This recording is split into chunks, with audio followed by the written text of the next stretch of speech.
Hi, good day. I'm Ralph Rondrique. Now I will be discuss the high art in popular culture, as it has involved Western notions of high culture, has been associated at various times with the study of human letters, especially the Greek and Latin classics, and more broadly all works considered to be part of the canon.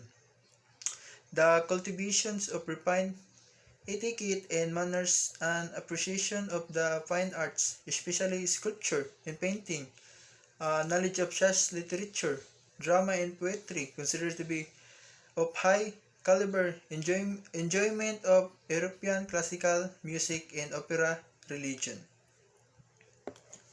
High versus popular culture.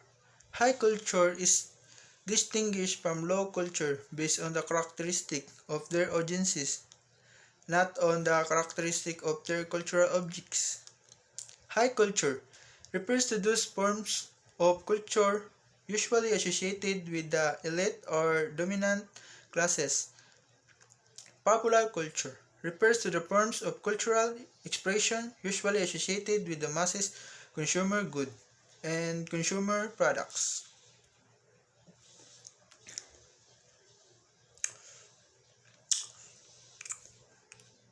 High art. High art is a concept used by societies to describe art that is created by culturally renowned artists and is not accessible to lower classes.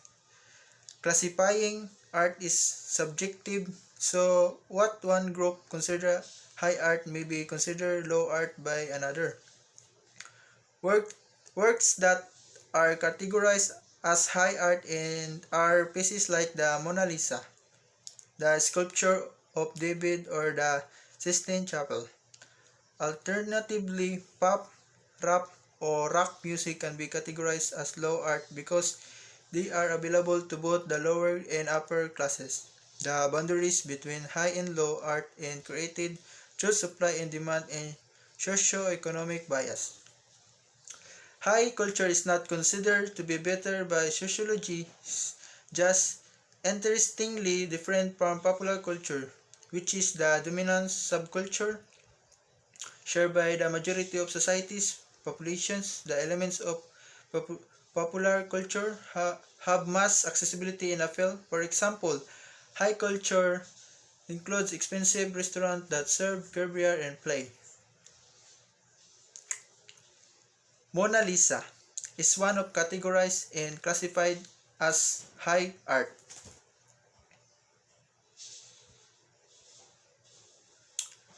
The grandeur of ancient ruins. The artist moved by the grandeur of ancient ruins.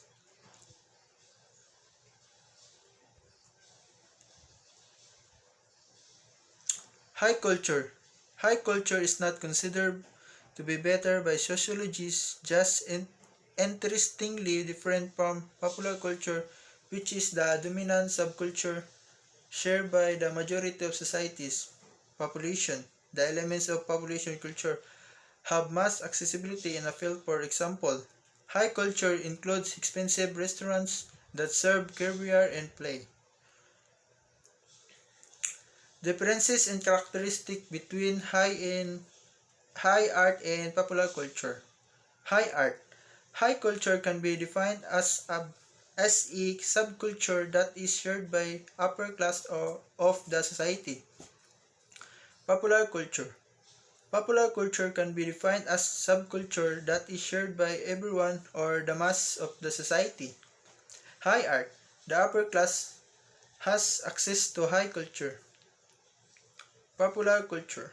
The majority of the people has access to popular culture.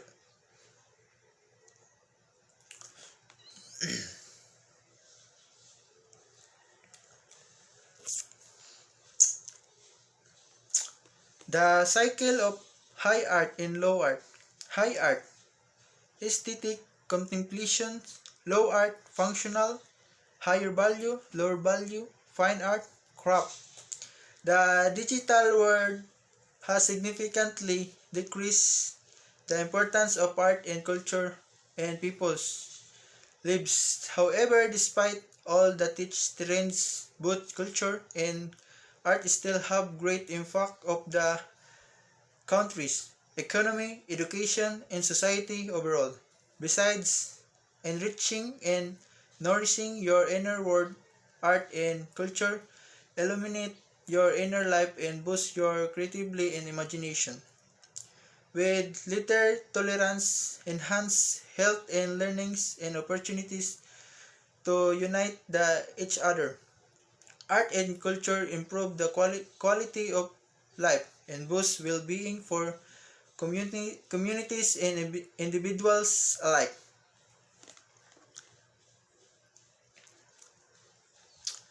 Importance of art and culture. Expressing emotion, enhancing self-growth, encouraging health populations, sharing experience with others, promoting the tourism industry. Experiencing your emotion is vital for your well-being and you don't have to fight with anyone to show your emotion. You can do it with the help of art. Enhancing self-growth. Including art and culture in your life aids in boosting self-esteem, developing thinking skills, improving resilience, and enhancing confidence. Encouraging health population is one of the biggest roles of art and culture in our life. Numerous studies have shown that cultural and creatively helps to enhance physical and mental health alike. Sharing experience with others. Art and culture bring communities together. They are an excellent source of wonder, delight, and wisdom, and offer intellectual and emotional experiences. Promoting the tourism industry. The more things your town or city has to show to others, the more tourists it will attract. A variety of historic sites or galleries, museums, events, and festivals creatively contribute to tourism.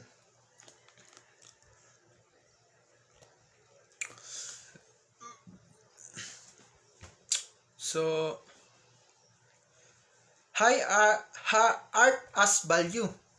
The dictionary definition of art says that it is the conscious use of skill and creative imagination, especially in the production of aesthetics objects. But the things about art is that is so diverse that there are as many ways to understand it as there are people. Art is the activity by which a person having experienced an emotion intentionally transmits into others.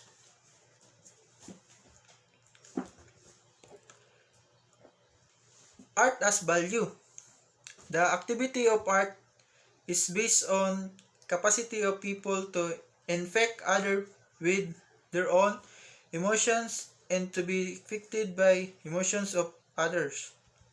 Strong emotion, weak emotion, importance emotion or irrelevant emotion, good emotion or bad emotion if they contaminate the reader, the spectator, or the listener, it attains the function of art. Value. Chance. Adding white a pure hue.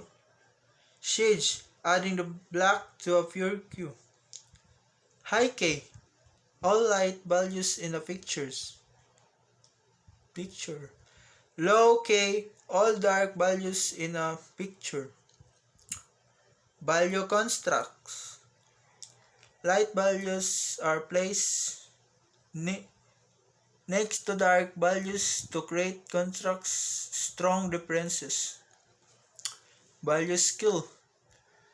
Gradual change in value from the lightest value white to be darkest value black.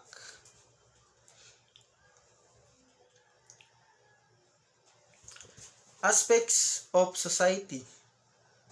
Van Jones presented a graph that accurately represents the interaction between the four aspects of society.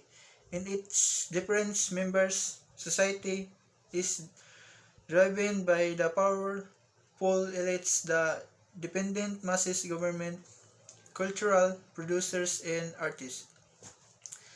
Elites, ideas, masses, actions. Inside, outside, head, heart.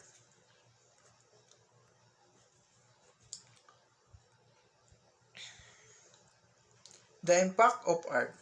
Politics, culture, people. Art is very important in the society because it is an essential ingredient to empower the heart of people. Politics. When activists are showing image of children suffering from poverty or oppressions in their campaign, this is the art following the heartstring of society's elite and powerful to make changes. Culture. Similar with photographers publish the photos of war, terms area and catches the attentions of masses whose heart reach out for those who need help. People. When an artist creates great music and movies and it entertains people around the world, this is art making a difference in society.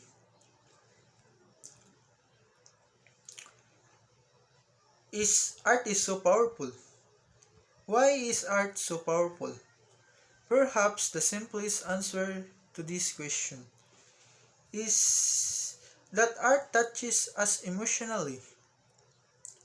Art is powerful because it can potentially influence our culture, politics, and even the economy. When we see a powerful work of art, you feel it touching deep within your core, giving us the power to make real life changes.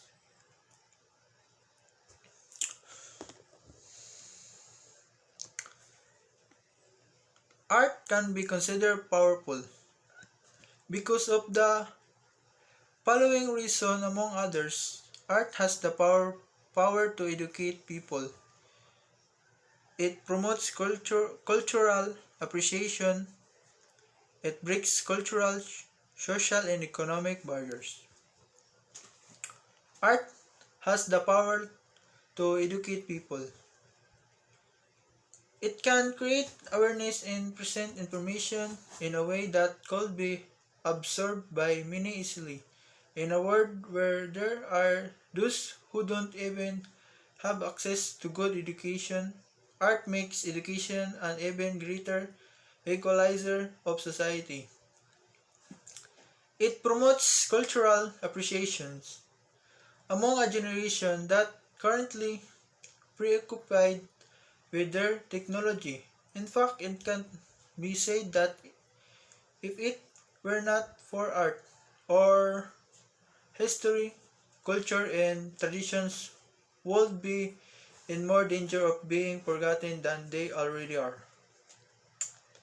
It's big, it breaks cultural, social, economic barriers. Why art can really solve poverty or promote social justice on its own, it can be used as leveled playing field for discourse and expressions. The reason why everyone can relate to art that everyone has emotion and personal experiences.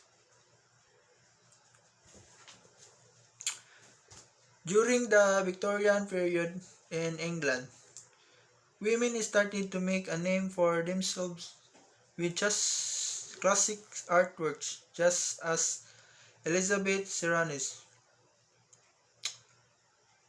Look at the pictures. Bertia wounding her tide. A painting that signifies the message that a woman is now willing to distance herself from gender biasedness.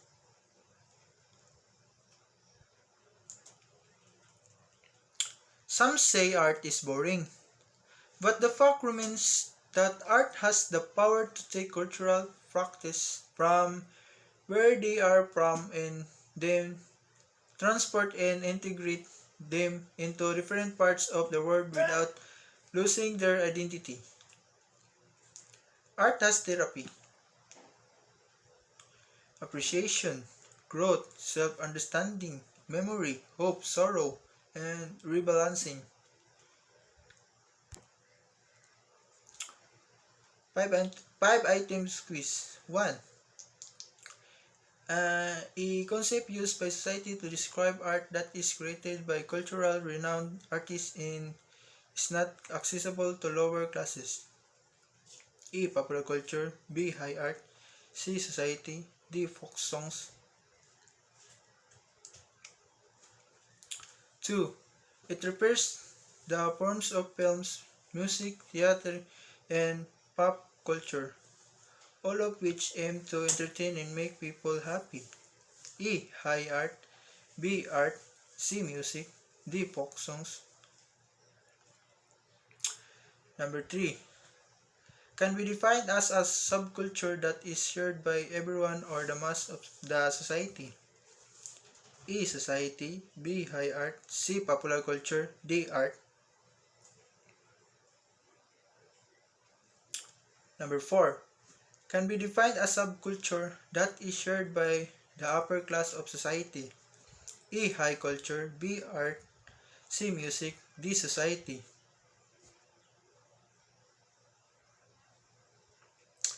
The last. 5. One of the Number 5.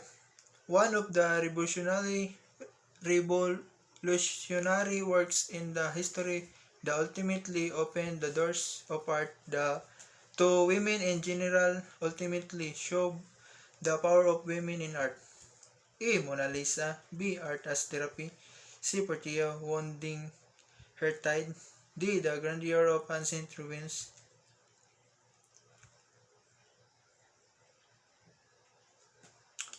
That's all. Thank you.